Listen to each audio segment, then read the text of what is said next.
আসসালামু আলাইকুম। প্রিয় সকল দিনী ভাই, সকলে ভালো আছেন? আলহামদুলিল্লাহ, আমিও ভালো আছি।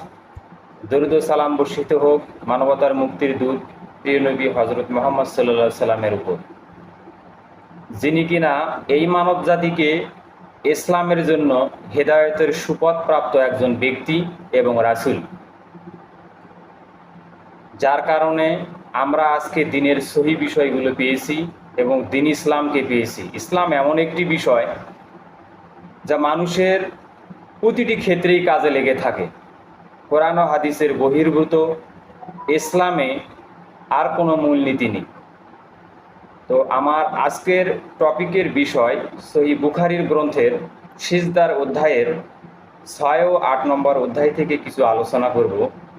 এখানে বলা হয়েছে যে যিনি সিজদার আয়াত তেলাওয়াত করেন অথচ সিজদা করেন না, এমন ব্যক্তির বিষয়ে আল্লাহ রাসূল সাল্লাল্লাহু আলাইহি ওয়াসাল্লাম কি বলেছেন।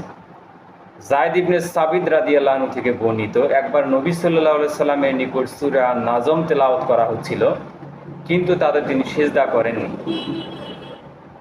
যায়েদ ইবনে সাবিত রাদিয়াল্লাহু আনহু আবার একটি হাদিস বলেছেন যে আমি নবী সাল্লাল্লাহু আলাইহি সাল্লামকে সূরা নাজম তেলাওয়াত করতে দেখেছি, কিন্তু তিনি এখানে সিজদা করেননি। অধ্যায় 8-এ বলা হয়েছে যে তেলাওয়াতকারীর সিজদার কারণে সিজদা করা। তামিম ইবনে হাজলাম নামক এক বালক সিজদার আয়াত তেলাওয়াত করলে ইবনে মাসুদ রাদিয়াল্লাহু আনহু তাকে সিজদা করতে আদেশ করেন, বলেন যে এ ব্যাপারে তুমি আমাদের ইমাম, বিধায় তুমি অবশ্যই সিজদা করো।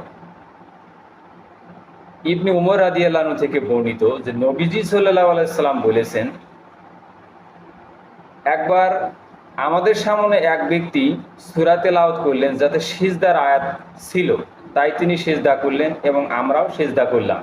ফলে এমন অবস্থায় দাঁড়ালো যে আমাদের কেউ সিজদার জন্য কপাল রাখার জায়গা পাচ্ছিল না। এই হাদিসের মান সহিহ। প্রিয় সকল দিনী ভাই,